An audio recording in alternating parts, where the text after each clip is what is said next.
Good afternoon and welcome to the Washington Medical Commission webinar series. Today we are looking at error reduction and the future of communication and resolution programs, also known as a CRP. Speaking with us today, we have Medical Commission Chair, Mr. John Molden, Second Vice Chair, Dr. Jimmy Chung, and Policy Development Manager, Mr. Mike Farrell. Before I turn the webinar over, I would like to take care of a few housekeeping items. We encourage you to ask questions throughout the presentation, so look for the question box on your webinar portal, and we'll do our best to address your questions toward the end of the presentation. We hope that you do not have any technical difficulties, but if you do, look for the help button on the webinar portal to get your issue worked out. We are recording this webinar. The on-demand version and the slide deck will be available on our website within the next few days. Please feel free to share these resources with your colleagues, and we want our learning events to be as interactive as possible. So please feel free to use our social media platforms to share what you have learned and keep the conversation going. This webinar is accredited for 1 hour of Category 1 CME by the Federation of State Medical Boards. If you are watching in a group setting, please make sure you register for the webinar and complete the evaluation as an individual to receive CME credit. A link to the post-webinar evaluation will be emailed to you about an hour after the presentation. Please complete this evaluation within the next 2 weeks to receive CME credit. The evaluation link will also be available on the webinar webpage. This webinar is not funded by any commercial entity. The speaker, course director, and planners at the Federation of State Medical Boards and the Washington Medical Commission have nothing to disclose. By the end of this presentation, you should be able to identify how open and empathetic communication with patients reduces adverse events, explain how a certified case is processed by the WMC, recognize the importance of focusing on error reduction rather than punitive action, and discuss how lessons learned from CRP events can be disseminated. If you feel that any of these areas have not been adequately addressed, please use the question portal to clarify. Now, with all of that out of the way, I will turn it over to Mr. Molden. Thank you, Jimmy. I'm going to do a brief introduction to the Commission. So a little overview of the structure and functions of the Washington Commission, do a little brief discussion on the communications and resolution program, and then a brief discussion about how the Washington Medical Commission interfaces with the CRP certification process.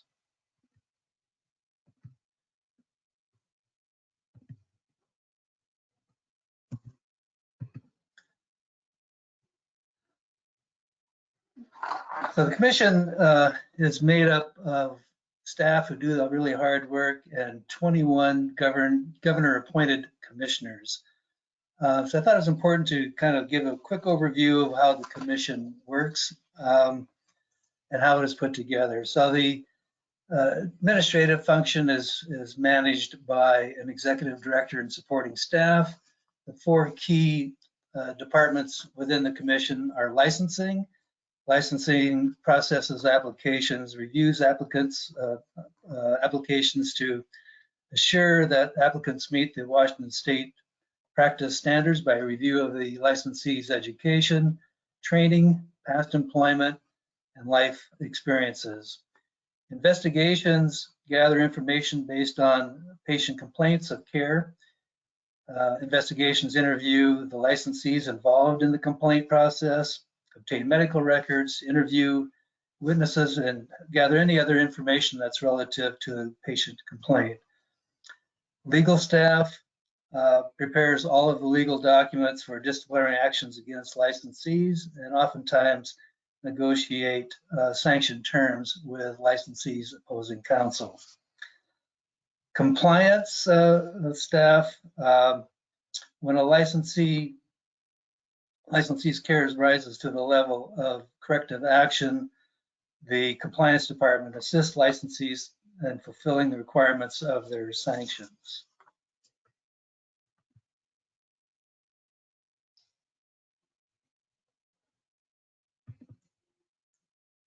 And, attempting to advance the slide. There we go. So I mentioned earlier that the commissioners are governor appointed. There are 21 commissioners. 13 of the commissioners are physicians. The physicians, 10 of the physicians represent each of the congressional districts. 3 commissioners are at large. There are 2 PAs, physician assistants, and 6 public members. The commissioners have a variety of responsibilities, but in general provide guidance and counsel to the medical commission. But specifically, commissioners review and decide if patient complaints should be investigated for standard of care issues or behavioral activities that may affect the ability to safely practice medicine. Commissioners review investigated cases, decide if corrective measures are warranted by the licensee, and if so, they recommend corrective measures to be implemented. Commissioners monitor licensees' compliance and progress through the licensee's personal appearances. Commissioners are also involved in rulemaking following legislative action and participate in a variety of committees that address existing and new developments affecting the practice of medicine in the state of Washington.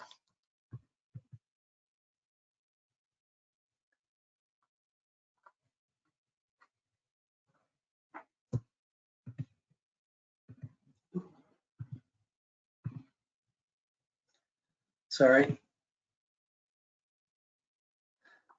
So the mission statement of the commission, I think, nicely summarizes what I just mentioned, what takes place. So commission promotes patient safety and enhances the integrity of the profession through licensing, discipline, rulemaking, and education.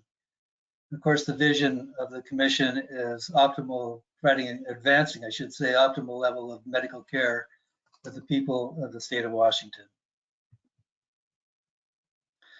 So I'm going to shift a little bit to what is CRP, and I'm sure most of you listening in today know what CRP is. It's been around for well over 20 years, but I thought I would just mention the principles of a communication and resolution program.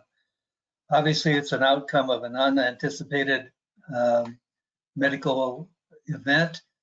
You see some of the examples that take place are also considered never events, but nonetheless, they do occur. It involves recognizing that a medical error occurred, and as soon as possible, there should be a prompt discussion with the patient and or family. I purposely moved prompt communication down the list a little ways because there's oftentimes more than one prompt communication with the patient throughout the process. But certainly as soon as the error is recognized, a conversation needs to take place with the patient, letting the patient know what took place. And if it is known at that time what went wrong, let the patient know. And if it isn't known exactly what went wrong, let the patient know that there's a root cause analysis has been commissioned, and that as soon as it's discovered what went wrong, that the patient will again be contacted and have an additional conversation about what took place. At the same time, the involved physician or physicians should be developing a medical plan to manage the consequences of the medical error. And as soon as the event, as soon as they discovered what went wrong, another conversation should take place with the patient to let them know exactly what took place and what future care should take place. And at some point in time, there should be a discussion with the patient about a referral to risk management to deal with any financial concerns that the patient might have. This is something that's not discussed early on. Early on, the focus really needs to be on managing the patient's emotions and the medical care that the patient needs to resolve the medical error that took place. And lastly, a system fix should take place. And more importantly, you need to make sure that you let the patient know what that system fix is when the system fix has been established.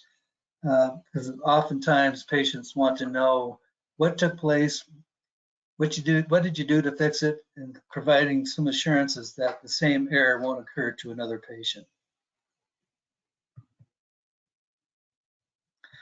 So a little history of how the Commission got involved with the CRP process. In 2013, a Statement of Understanding was adopted by the Commission and the CRP Work Group. And I should identify the CRP Work Group. There were 4 members of the group that initially got started back in 2013 to put together the certification process. It was headed up by Dr. Thomas Gallagher, an internal medicine doc at the University of Washington, who has had some national experience in patient safety matters, as well as communications programs. Dr. Bruce Cullen was a retired university anesthesiologist at that particular time, and also a commission member. Sarah Armstrong was an attorney involved in the group, and the 4th individual was myself, a recently retired risk management individual. Essentially, the Statement of Understanding had a statement of agreement to collaborate in the development of the CRP process, to work collaboratively along with reviewing commissioners at the Medical Commission.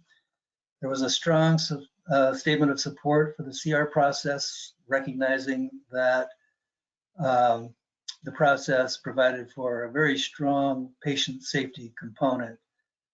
The statement also had a general outline of the process that would take place between the Commission and the CRP Work Group. So procedurally, the agreement evolved a bit, and it was finally decided that the Washington Medical Commission and the CRP Work Group would work a dual process, so that the Commission would continue to investigate the cases, and CRP certification process would review materials and certification material developed by the involved physician and/or organization employing that individual. The CRP certification panel was made up of volunteer physicians, risk management individuals, as well as patient safety representatives. So ideally, during this dual process, there would be a time when both the Commission and the certification group would become aware of a medical error event. The Commission would do their investigation. At the same time, the CRP certification work group would review the application made by the organization.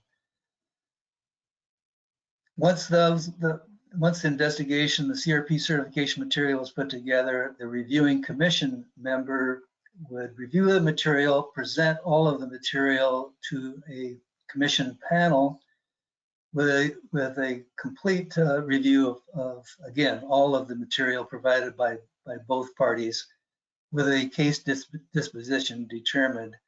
Following that, it would decide whether the panel would decide whether or not the case would be closed, or whether or not the case would move on to the disciplinary process and go through some of the measures that I mentioned earlier.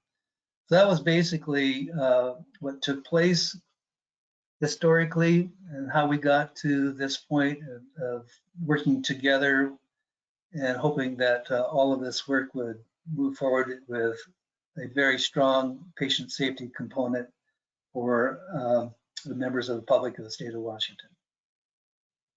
So thank you. With that, I will turn this over to Dr. Chung.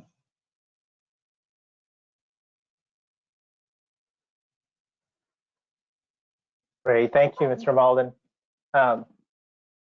My name is Jimmy Chung. I'm a member of the Washington Medical Commission, and I'm going to discuss some basic science behind errors in medicine, science behind errors in or error reduction, and give you discuss a case study and how the medical commission dealt with that particular case that came our way, and that will serve as an example of what we think that the medical commission can work together with the CRP program.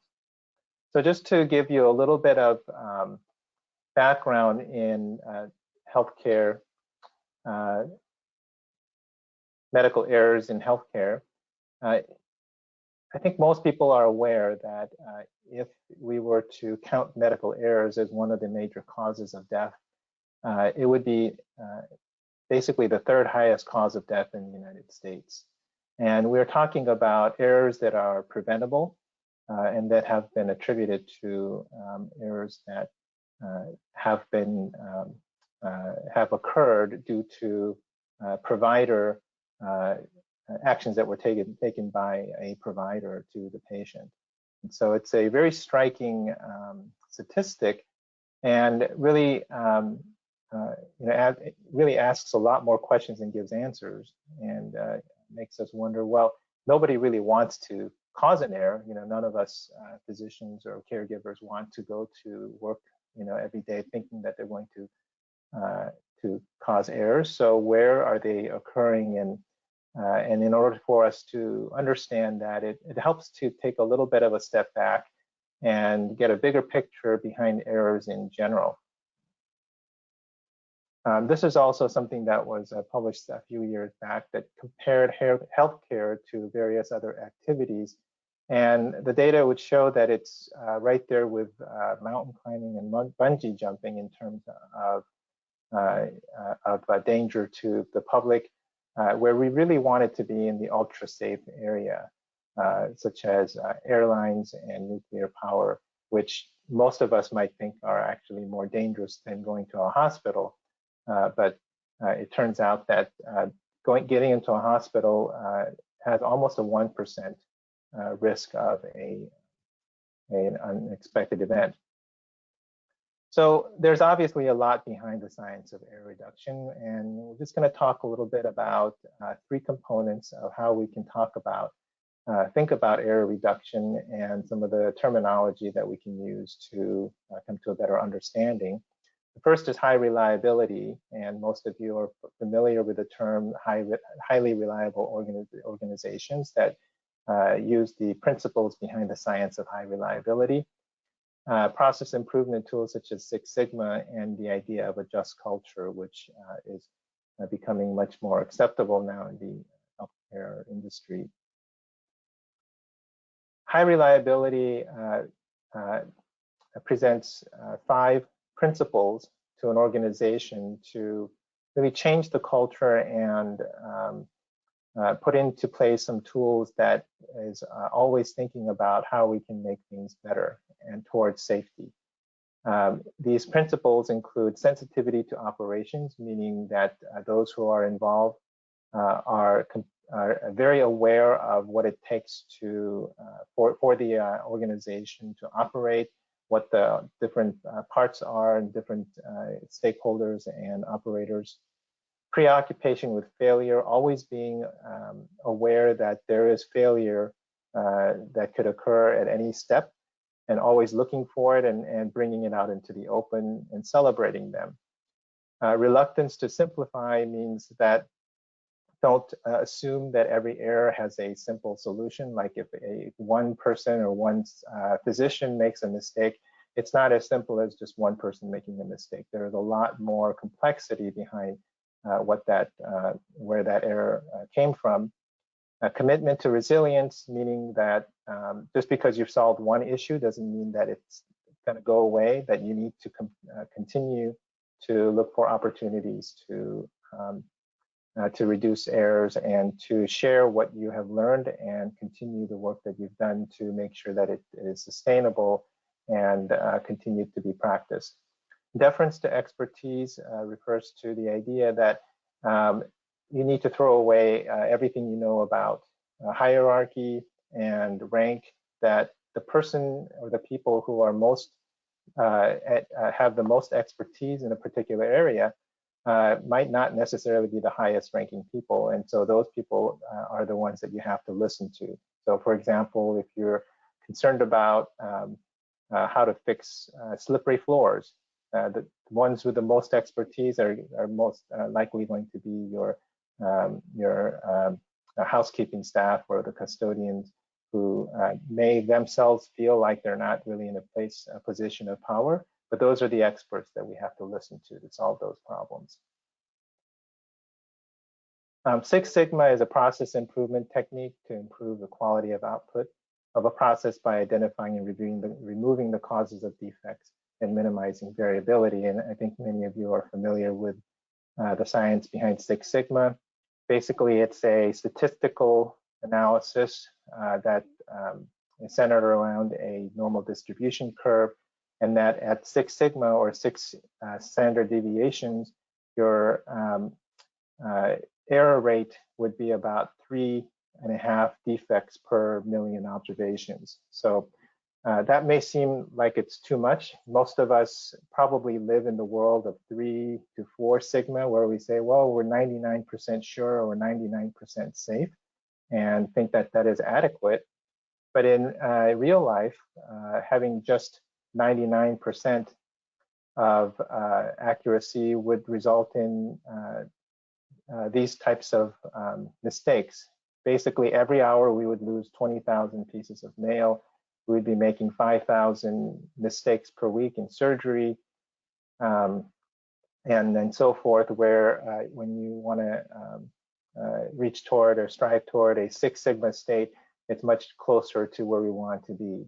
And sad to say that, as we've seen before, healthcare as a whole is really nowhere near 6 sigma. So there's plenty of work that we need to do to work towards that. So why is that when we compare healthcare to other industries that we have failed so much? Because none of these things that we do in healthcare or the mistakes that we make come from a source of incompetence or lack of knowledge or carelessness. They come from a number of system-based errors, much like a lot of these other industries where they've been able to reach 6 sigma, such as airline fatality, have gone down, is because they've addressed the systems-based errors as opposed to individual responsibility.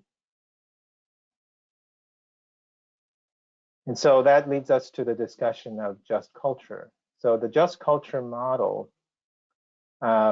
addresses the errors such that system-based or systems errors cannot be addressed by blaming the individual. In fact, individuals who are human beings and are prone to make mistakes should be encouraged to report errors as learning opportunities and not hide errors because they're afraid of being punished.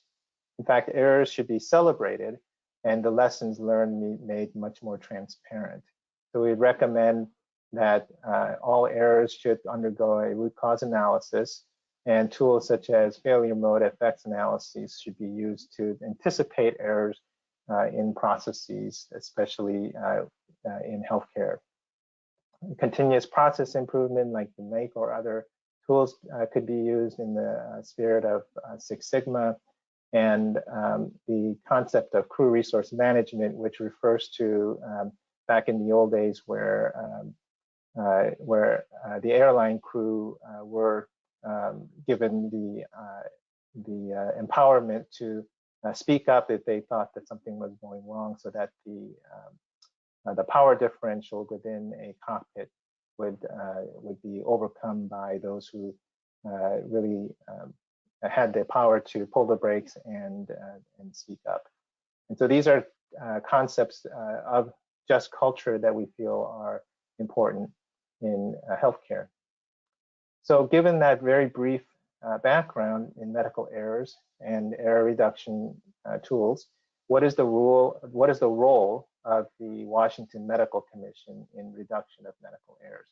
So as you've seen before, our mission is to promote patient safety and enhance the integrity of the profession through licensing discipline, rulemaking, and education. All of these aspects of aiming toward our mission include reduction of medical errors. There's a significant role that the Washington Medical Commission can play in both educating our physicians towards reducing medical errors and working with institutions and hospitals to adopt just culture so that medical errors can be reduced. And also within our own operations, use these tools of high reliability and error reduction and just culture to make sure that the way we evaluate cases that come to us are done in the same fashion. So again, the Washington Medical Commission encourages institutions, hospitals, and clinics, and the healthcare system to adopt a just culture model to reduce medical error and make the system safer. And likewise, we will use just culture principles in reviewing cases of medical error. As mentioned before, we entered a patient safety collaboration with the Foundation for Healthcare Quality to support and develop CRPs throughout Washington and to develop a process to handle these cases. And we are currently exploring opportunities with various stakeholders to disseminate lessons learned from unanticipated outcomes and medical errors that foster a learning culture in our state and making the entire healthcare system safer. CRP itself, as we discussed, follows just culture principles. So as we discussed before, CRP is heavily focused on the immediate communication to the family, recognizing the error that was made, and communicating with the family and the patient what the resolution process is going to entail. So CRP recognizes that most errors, again, are not caused by the incompetency of individuals. Most physicians and most nurses and other caregivers within a hospital are not found to be incompetent when these errors are made. They're usually, and I hate to say the word victim, but they have been the ones who have been involved in the error, and they will often take responsibility. But that does not necessarily mean that the error was their fault due to incompetence or negligence. CRP also includes immediate reporting of the unanticipated outcomes to both the patient and the family and to the institution, and begins an immediate investigation. The findings are communicated rapidly to the patient and the family. Usually there is an apology or some other sort of offer of resolution involved. And then a change to the system is performed to prevent the event from recurring. And then finally, a shared learning system allows transparent and open communication with others to ensure that the same errors can be prevented by others. So at this point, I'm going to discuss a case that came to us from the Medical Commission perspective. The case background is such. There was a patient who is a young male involved in a rollover motor vehicle crash and was brought to a trauma center, which is a teaching hospital. I mentioned that because that's a critical point in this case. The patient was taken urgently to surgery. The anesthesia care was provided by an attending and a resident of anesthesia. After surgery, the attending stepped out briefly to review the schedule, the OR schedule with the staff, and the patient was under care of the resident while the patient was being transferred over to the bed to be transferred to the ICU. While the patient was being transferred to the bed and moved over, the ventilator tubing became disconnected from the portable ventilator machine.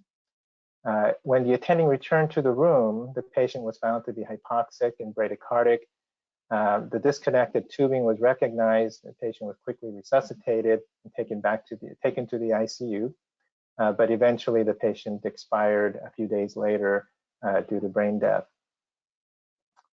So the CRP process that occurred at this point, the CRP process that occurred at the hospital included full disclosure by the attending of the events to the family that this was an avoidable medical error that was committed by the anesthesia team and apologized.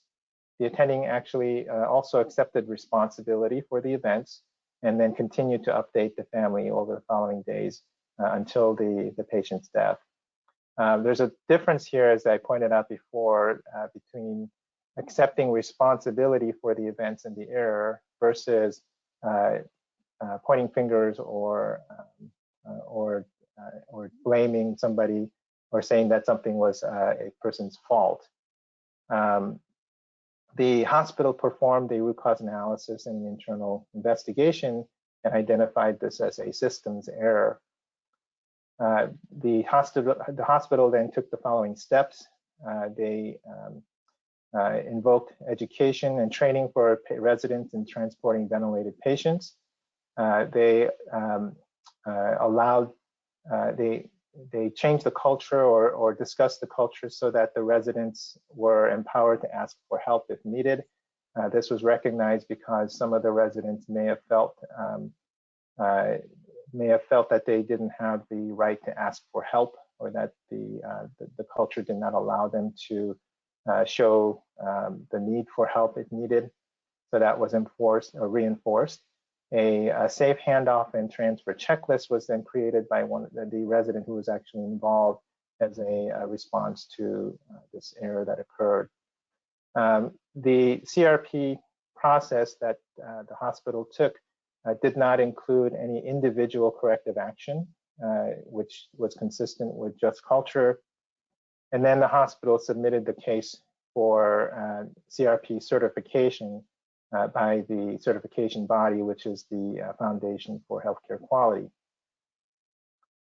I'm sure I'm skipping a few steps there or a few details, but those are the details of the events as was presented to the Washington Medical Commission.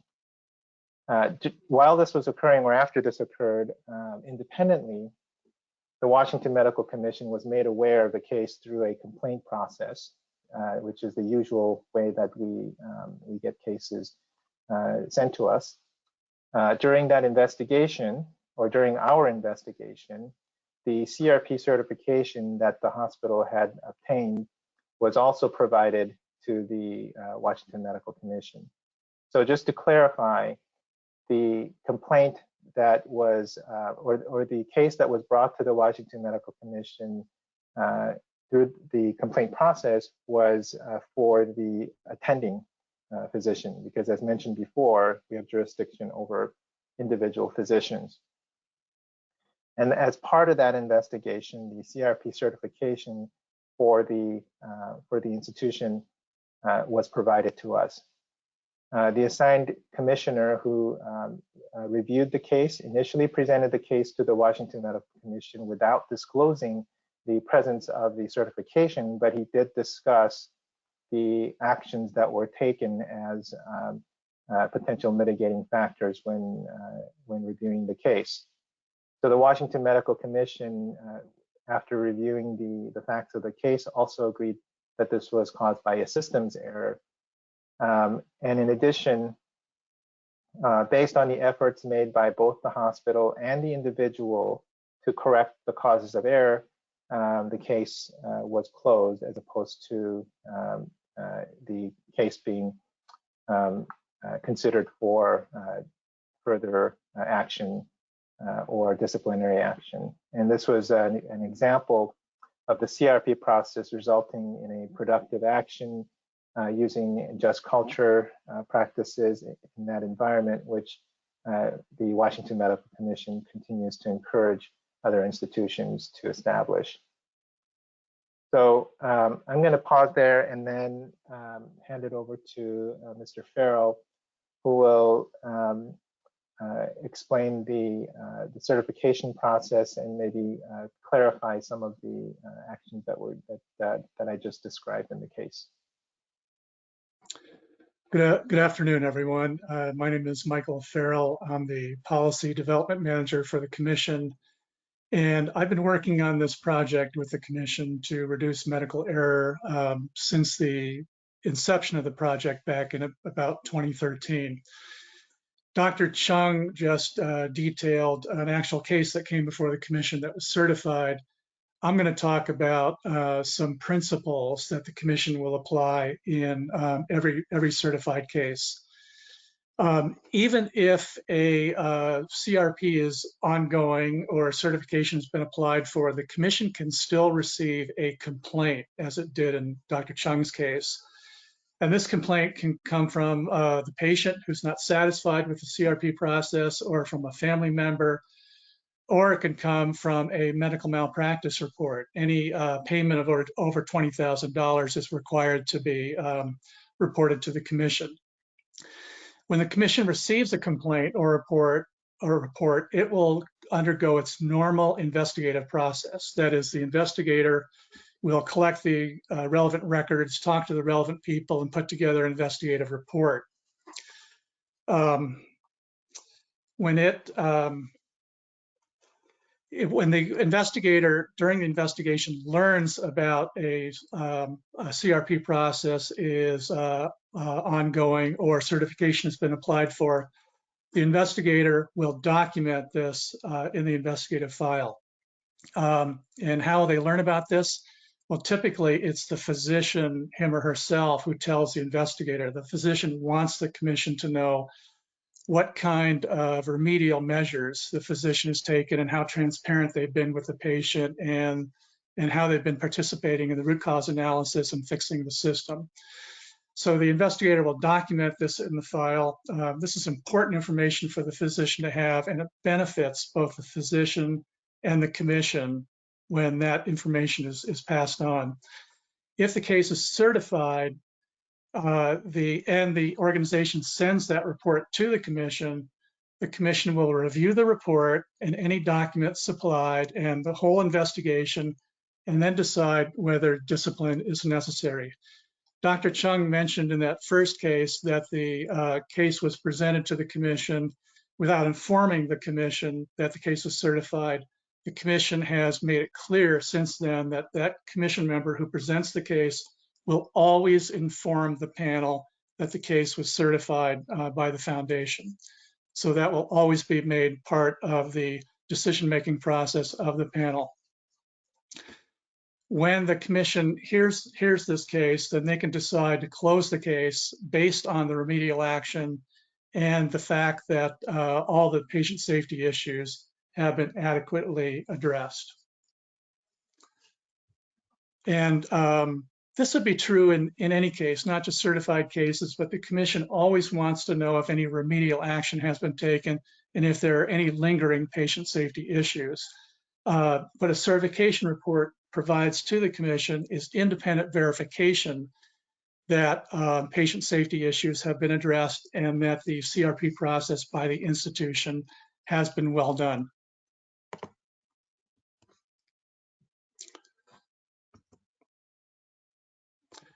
So a few more principles. The legislature created the Commission and gave it its authority, and has given authority to the Commission to make decisions in disciplinary cases. This doesn't change that. This collaboration doesn't change that at all. The Commission still has decision-making authority. It's not delegated. All mandatory reporting requirements remain in effect. The law doesn't change, so that means that, for example, if there's been a payment of $20,000 or more, then that has to be reported to the Commission. The process is voluntary. That means that if an institution has a CRP, then that CRP is voluntary, of course, for any physician, and also certification is voluntary. The Commission encourages institutions, if you submit a case for certification, or if you have a CRP rather, encourages you to submit the case for certification by the Foundation. Certification provides valuable feedback for the organization and helps it improve its processes. If you have a certification report, it should be submitted to the commission only when the commission has an open case. If the commission has no open investigation, then there's no reason to submit that certification report to the commission. Certification reports, and this is very important, certification reports and any documents that an organization submits to the commission are confidential by statute. That is, they can't be discovered in civil litigation, and they're not subject to public disclosure. For a hospital, this is by statute, they're required to have a CQIP, a Coordinated Quality Improvement Program. So any documents created by the QI committee and maintained by the QI committee are confidential. If it's a clinic, not a hospital, the clinic has to apply for CQIP approval by the Department of Health. And then if that approval includes participation in a CRP and certification, then any documents submitted to the foundation and subsequently to the commission are protected. Reports should be submitted, if you submit a certification report, it should be submitted to the Director of Investigations. And there's lots of information on exactly how to do that on the Commission's website. Finally, some challenges. This whole process involves a number of entities, and there's a lot of moving parts. So there are a few challenges. One, and I've listed a few here. One is that not all institutions support communication and resolution programs in quite the same way. And the Commission, as I think all three speakers have said, encourages institutions to fully support good communication and resolution programs, and there's a lot of reasons for that. And also for certification. I think I mentioned that before, the benefits of seeking certification, even if there's no complaint made to the Commission. A second challenge is that certification tends to focus mostly on systems changes within the institution, and this is really important. But sometimes when we view certification reports, there's not a lot of information on physician-specific learning. Particularly, CRPs don't normally involve, at least they don't appear to involve, a period of, a defined period of monitoring of the physician. That period of monitoring is frequently a part of Commission disciplinary orders. Third, the process for CRP and certification is separate from the Commission's process to investigate a case, and they may not be happening at the same time. Sometimes they do, but sometimes they're not. It's possible that the Commission can complete an investigation before the certification process is done, or the Commission's even aware of it. That's just one of the challenges we face. And finally, the Commission knows that organizations sometimes have difficulty determining what documents to provide to the Commission. Certainly the Commission would like to see that certification report if we have an open case, and any other documents the organization deems relevant to the commissioning determining whether patient safety issues have been resolved. And as I said before, these documents are confidential.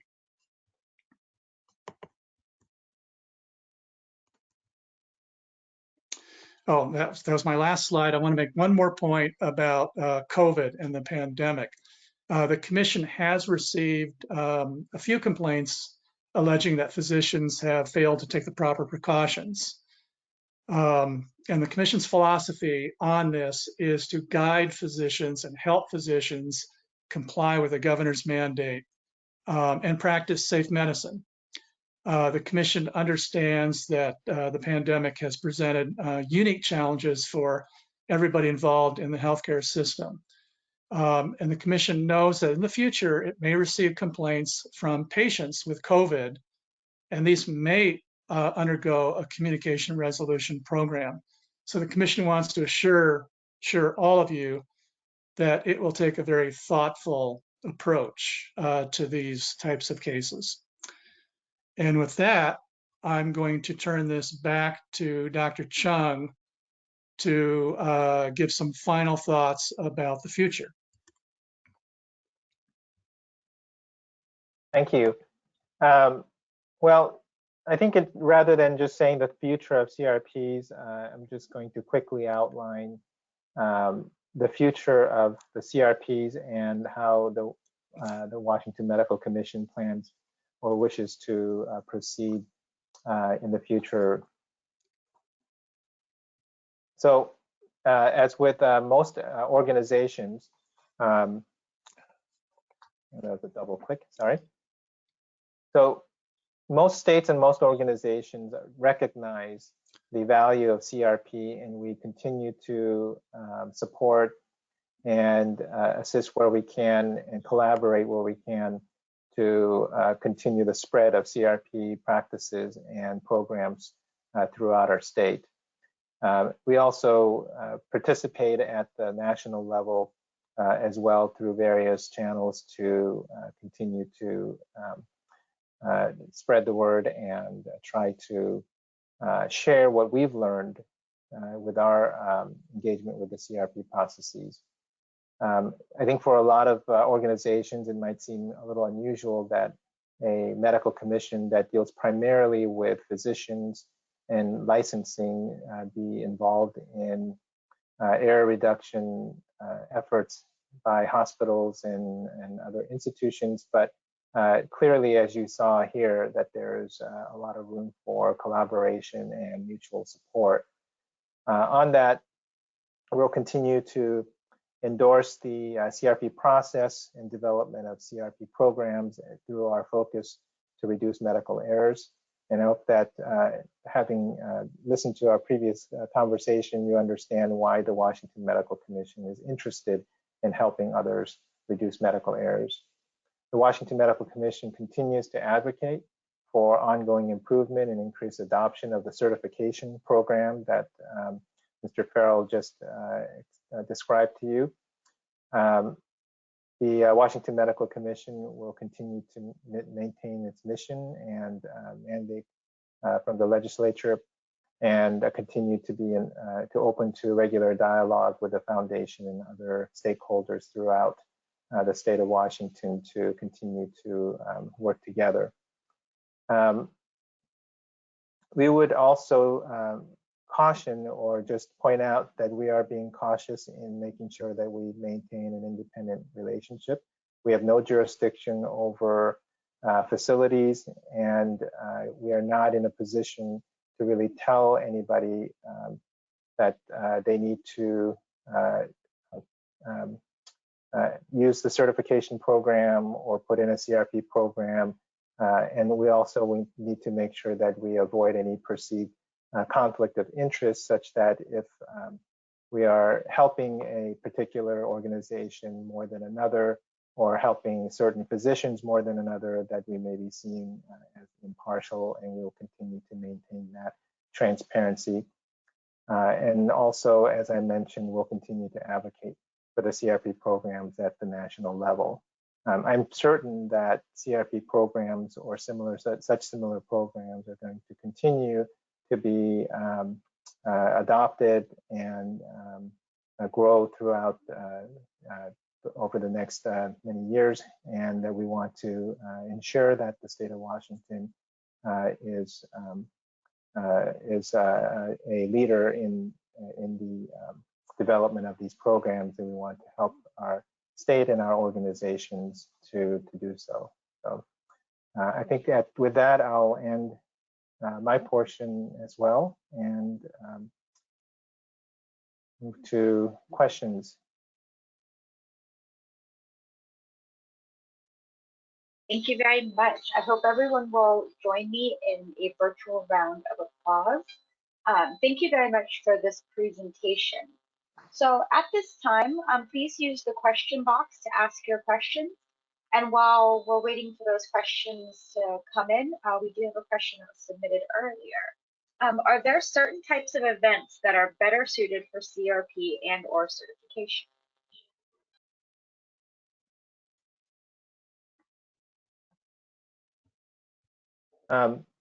Mike, do you want to answer that, or I can take a stab at it?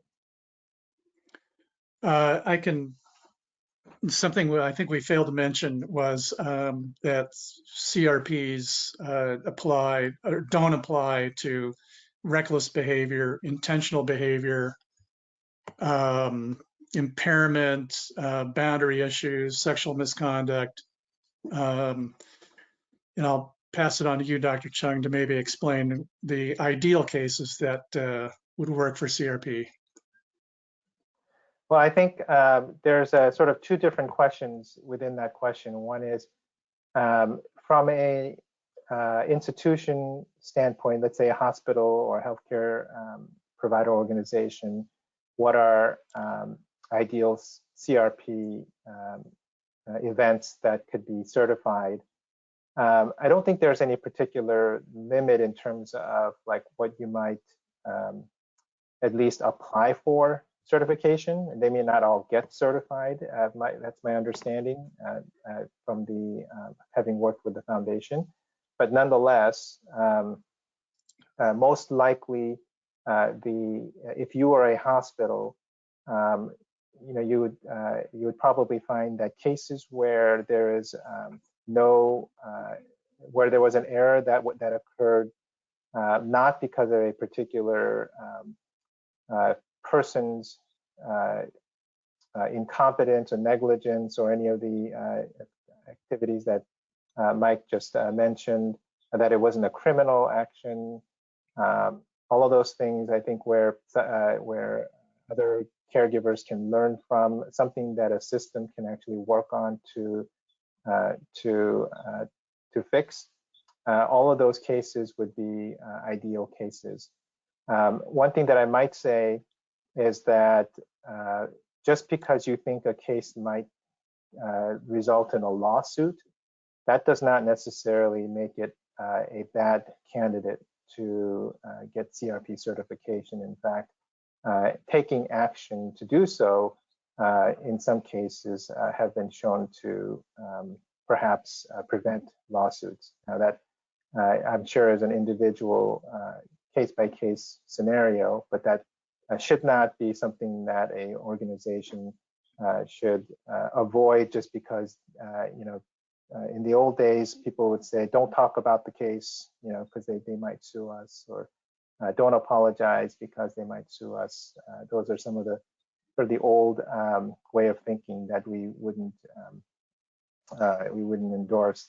From the medical commission standpoint, obviously a CRP case that would help a physician or a PA who we are looking at through a complaint process, or who we are investigating from a complaint process. The ideal cases that would result in a closure would be where, although there was some responsibility of the individual, that systems errors have been addressed, that there's been some indication of individual learning, sharing of their learning, such as giving a grand round at their own institution, having taken some additional education on their own or shared that education as well, and then addressing the issue there personally would help us perhaps not take any further action, because a lot of those corrective actions that we believe in, such as education and error reduction activities, are things that we would have recommended anyway. And so, again, we would take every case on a case-by-case basis, but not all CRPs, as mentioned, show that even those that have been certified show indication that a physician, that particular individual physician or PA, had undergone a similar corrective action as well. So those would be how I would describe the ideal cases from both the Washington Medical Commission standpoint as well as from the hospital standpoint.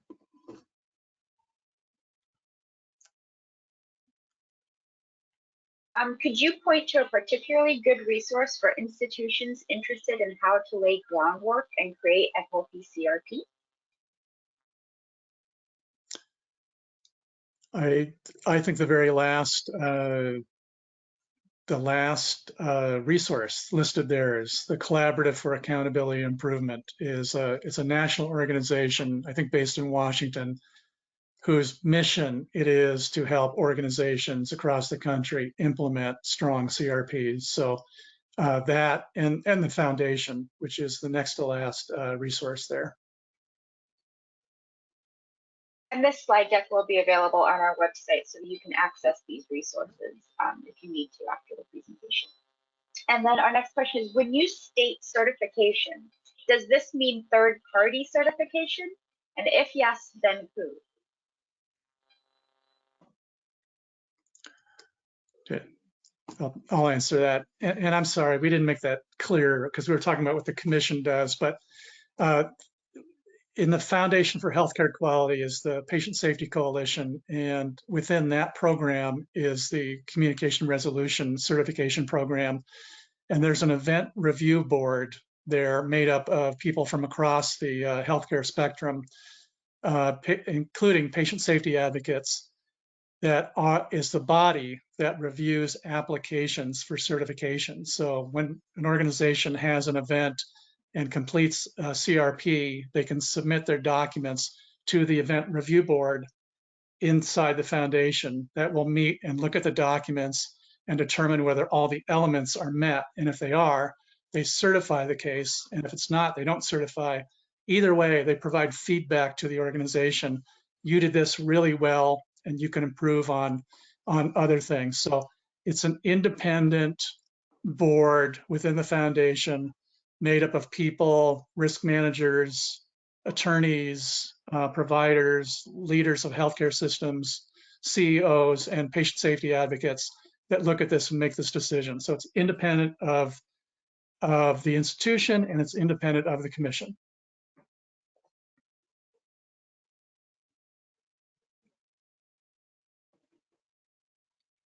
Is there anything else anyone would like to add before we close our presentation today?